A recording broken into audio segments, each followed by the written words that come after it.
Magandang umaga po sa inyong lahat sa mga magsasaka. Ako po si Perfecto Holguin Diaz, kalahating Bisaya, kalahating Cagayanin.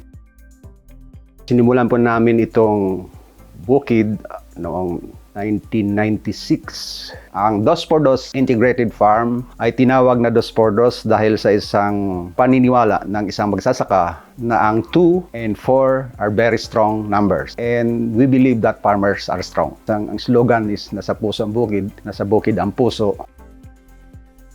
Sa ngayon po ay mayroon tayong 6 na produkto na dito po sa Dos por Dos Integrated Farm. Now we have this prebiotics vitamins solution. Isa sa rule nito talaga is ayusin yung immune system ng mga hayop.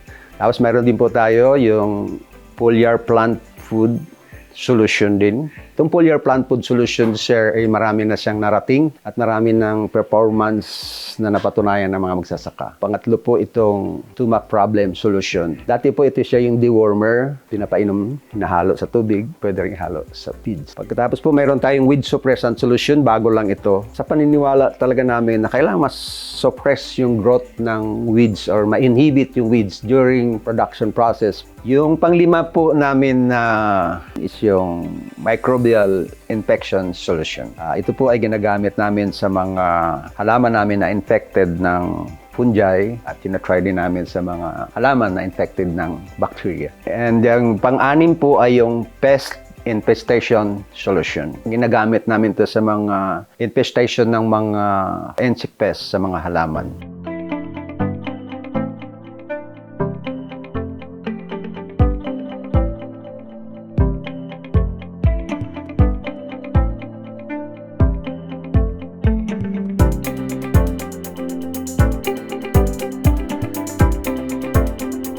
Ngayon po ay ipapakita natin sa inyo kung paano po hinahalo ang foliar plant food solution. Ito po ang mga sangkap. Ang una po nating ihahalo ay ang fermented plant juice. Ito pong fermented plant juice, ito po ay halo-halo na pinerment ng mga halaman at pinaghalo-halo po dito.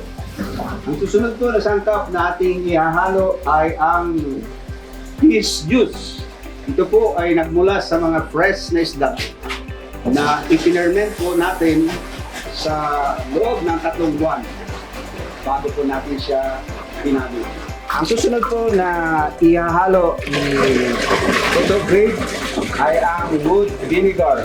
Ang wood vinegar po ay ginawa sa pamamagitan ng wood vinegar chamber at tutawag nila ay true pyrolysis na kung saan isinasalang sa apoy ang mga kahoy, damo o ano pa mga sangkap ng halaman upang ito ay umusok at yung usok po ay nasa sahod.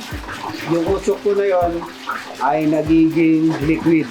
Yan na po ang wood vinegar liquid. Ang susunod po na ihalo natin pagkatapos ng wood vinegar ay ang trichoderma. Ayan po yung trichoderma, hawak-hawak ni Toto Green. Trichoderma po, hinahaluan natin ang laking role po niyan ng trichoderma, lalo po sa bitong-puti-puti ng mga organic material. Organic material na nandun sa mga halaman kapag in-spray na natin. So, ang ating pong foliar plant food solution ay buhay. So, hindi po siya dapat nakukulog. Ang susunod po na ating ihalo ay yung salt. Nakakatulong po siya na ilabas yung anumang mayroon sa mga properties na nasa halaman. Dito po ay ginagamit natin ng salt para makatulong siya sa pagpapaganda ng ating halaman at saka sa lupa.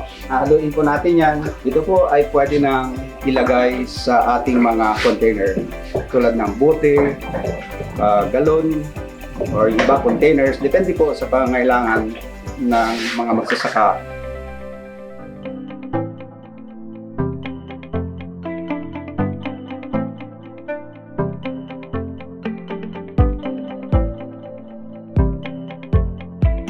Pagka halimbawang mangarap po kayo na magtayo ng isang organic farm, siguro unang anuhin ninyo is yung area or location ng inyong paglalagyan.